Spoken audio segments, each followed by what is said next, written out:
Alright, so I thought maybe for today's video we could change it up. We've been doing some heavy topics, some deep topics, some difficult topics. So I figured we'll do a nice easy one today. Let's talk about predestination versus the free will of man, because there's never been any disagreements or anything like that on that subject. So if you read certain passages in the Bible, off the top of my head, like Ephesians 1:5, for example, there's this concept of predestination, that things have been foreordained before they ever unraveled. Now, the conventional thinking is that if things were predestined, then the idea of choice doesn't really exist. But the Bible also seems to very clearly indicate that we do have a choice, and that God's not going to violate our choices. He allows us to choose. There are plenty of passages throughout the Bible where God is basically pleading with people to make the right choices. And so this is what stokes up the debate of, do people have free will or do they not have free will? Is everything just set on some kind of a railway track that there's no getting off of, or is anything truly possible? Let me just right now, so before you get any further, sorry to disappoint you, but if you are looking for clear-cut answers to this question, I'm afraid I don't have those for you, okay? Frankly, I don't think anybody does, but we'll get on that more in just a moment.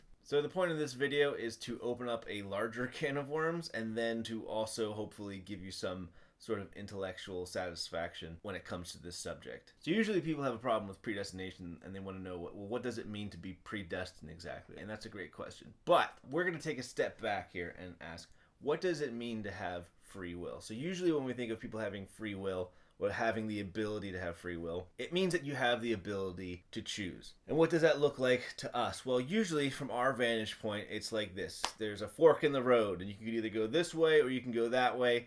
You don't know where either one's going to lead, but you got to pick one, and then over time, things unravel and you get to see, oh, did I make the right choice? Sometimes in life there might be multiple different avenues which we can go, but you pick one, you follow it down, and there you go. Now, with that in mind, here's the next question. Does God have free will? Now, if you're a Christian, you study the Bible, your natural instinct immediately is going to be, yes, of course God has free will, duh. Okay, but then what does it mean for God to have free will? Because none of those things that I just said apply to God. For example, if God comes to a fork in the road, he already knows where both of those paths lead down to. Furthermore, God is completely outside of space-time altogether. And furthermore, he's omnipresent. So he's in every space, in every moment, at every time, all the time, constantly. Do we understand what that means? No, not really. But it is true. Furthermore, when we have multiple options, we could potentially pick any one of those options. It's basically up to our wisdom, our decision-making skills, whatever. God, on the other hand, has to go down the perfect route. God is perfect, so he's going to pick the most perfect available option. So if God is presented with multiple options, he can't just pick any one of them. He has to go with the best option possible. And like I said, God's completely out of space-time, so time doesn't have the same effect on him like it does to us. He's not governed by it. So again, coming back to the idea of free will, what does it mean to have free will? Because all those things that we thought were associated with free will do not apply to God. But yet at the same time, we would say, well, God definitely has free will, but what does that mean exactly? Frankly, I don't know. I don't really know what to tell you, to be honest. All I'm suggesting right at this point is that this problem is probably a lot deeper than we think it is, because we usually struggle with the idea of predestination when really maybe we should be struggling with the idea of free will. So that's Can of Worms part 1. So this next part might be a little confusing. Bear with me. We'll get through it. And hopefully by the time we're done here, you'll kind of understand what I'm getting at here. But this is a little segment my wife likes to call Future Squids. This is going to seem a little out in left field, a little off topic, but again, bear with me.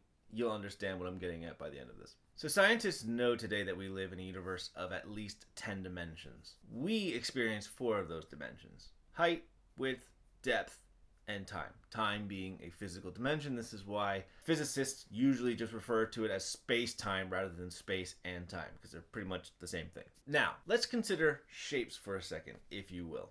So let's take a square, for example. A square is a 2-dimensional shape. Now, what happens when we take that shape and add a 3rd dimension to it? Well, we get what we refer to as a cube, which you are also probably very familiar with. Now, as it turns out, you can do that again. Take it up another dimension and make this what they call a four-dimensional cube, or a tesseract. For those of you who are familiar with the Marvel movies, you'll know that that word has been thrown around a bit. But a tesseract is an actual thing. It's a four-dimensional cube. Now, if I were to tell you, go ahead and conceptualize. What does a four-dimensional cube look like in 4 dimensions? Could you do it? You might struggle with that a little bit. And if you are wondering where I'm going with this, just bear with me. It should be clear in a little bit. I do have a point to make with all this. Every time you probably try to imagine what a four-dimensional cube looks like, you're probably imagining something in 3 dimensions. It's very difficult for us to understand what it's like to go into a higher level of dimensionality. But fortunately, we can glean some things by going down a dimension, and that's a little easier to understand. If any of you have ever read the book Flatland, you'll understand some of these concepts that I'm about to throw at you right now. So anyway, let's take it down a level and see if there are some things we can understand in inferring a higher level of dimensionality. So imagine that we had a 2-dimensional couple. We'll call them Mr. and Mrs. Flat. That's the name that's usually associated with them. And they live in 2 dimensions, and they understand things 2-dimensionally. Now, they are able to understand certain shapes, like circles, like squares, like triangles. However, what if we wanted to communicate to them what a 3-dimensional square, i.e. a cube, is like? Would we be able to properly help them to understand that? Now, the question is, how would we try to go about doing that exactly? So one of the things that we could do is to make almost like a projection of a cube. We could basically take like the wireframing of it and draw it out 2-dimensionally, put it in their universe, and let them kind of observe it. Now, I understand that if they're 2-dimensional, they're not going to see the way we see, but just, again, just bear with me. Let's just say for the sake of argument, they can perceive things still 2-dimensionally, okay? Okay, so we have this wireframe projection idea, and basically it's just lines 2-dimensionally, but they're drawn in a way where if you, as a 3-dimensional person, saw them, would understand, oh, this is a cube, and your brain can kind of fill in the details. Another thing that we could do is we could unravel a cube and lay it out for them. So basically we could take a cube, unravel it, and when you lay it out, it basically looks like 6 squares kind of attached to each other, and it's kind of like in the shape of a cross, right? So we could put that down there in 2 dimensions and let them examine. The other thing that we could do is we could take a wireframed cube, put it in their 2 dimensions, and kind of spin it, more or less. As we spin it, it will move, it'll change shape, but they can at least kind of see what that looks like. When you see it, it looks like a 3-dimensional cube spinning, and you understand it fine. They would just basically see points and lines as this thing moved around in their 2 dimensions, and it would change shape. So that's the third method, rotating a cube in 2 dimensions. So the question then is, would any of this help them to really conceptualize what a 3-dimensional cube would look like? What if we had things like that for us, but with a 4-dimensional cube? Would that actually help us in properly understanding and conceptualizing what a 4-dimensional cube looks like in 4 dimensions? Well, as it turns out, this can be done, and this has been done. So let's start off with the cube projection idea. So again, here's what we started off with. This is the projection of like a wireframe cube. Again, we drew it in lines and we put it in their 2 dimensions. Again, you can kind of conceptualize the fact that this is a cube, but would they find it very helpful? Well, here we go. This is the same exact thing, but with a 4-dimensional cube. Obviously, in this drawing, there are some spheres that indicate where the joints are, and those wouldn't be there normally, but you kind of get the picture, right? You get the idea. This is what a 4-dimensional cube kind of looks like as a wireframe projection in 3 dimensions. Is that terribly helpful? I don't know. Hard to say, right? What about the next example? What if we were to take a 4-dimensional cube and unravel it? What would that look like? So again, this is what it looks like when we take a 3-dimensional cube and unravel it in 2 dimensions. And here's what a 4-dimensional cube looks like when it is unraveled in 3 dimensions. So as you can see, it looks kind of similar, just an extra dimension added to it, right? We can see that there's like a cross shape involved, and instead of dealing with 6 squares, we're dealing with 8 cubes. So what about that last one where we rotate a 3-dimensional cube in 2 dimensions? Can we do that with A four-dimensional cube? Yes, we can. So here again is what it looks like. Three-dimensional cube in 2 dimensions. And this is what a four-dimensional cube looks like being rotated in 3 dimensions. Kinda hurts your brain a little bit, doesn't it? So if you ever want to look up more resources on this online, there's actually a lot of really cool stuff you can play around with. Somebody's even made a 4-dimensional Rubik's Cube. Good luck trying to solve one of those things. Man, I've tried. The more I play around with it, the more I realize I do not understand it at all. Now, here's the question. Now that we've gone through those examples, do you feel like you are able to conceptualize what a 4-dimensional cube looks like in 4 dimensions? And the answer is probably no.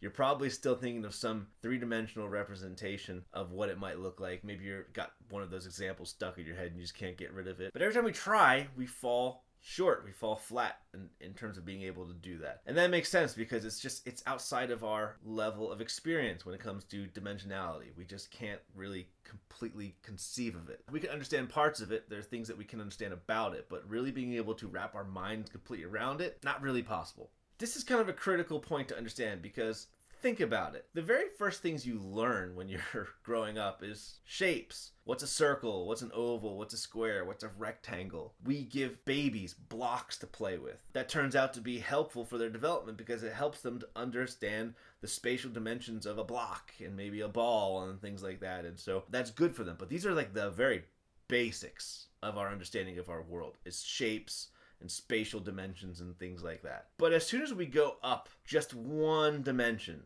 the very basics fall out of our reach of understanding and comprehension.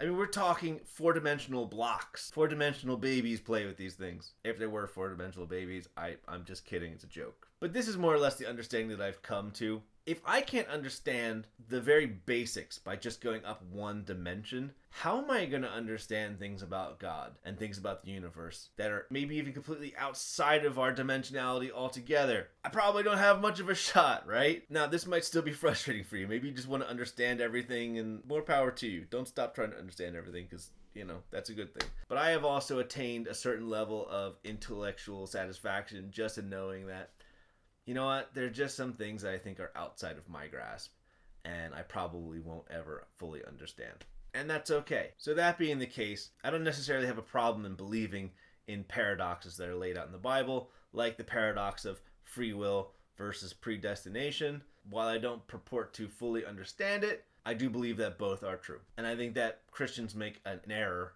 in going too hard one way or the other. I think we have to find a balance in terms of applying these concepts practically to our lives, mostly in terms of how we think about salvation and how we think of our roles in this life. Anyway, sorry if that was just too much. Sorry if your brain's hurting right now. Hopefully this helps you. I don't know if it did or not. Maybe it's just more confusing. Maybe you hate me now because I've made, bigger problems for you than before. Sorry. But anyway, there it is, and that's kind of how I see it. So again, if you like this video, feel free to like, comment, subscribe.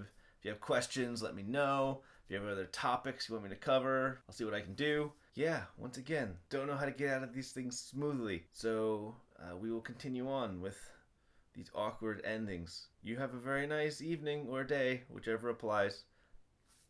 So long.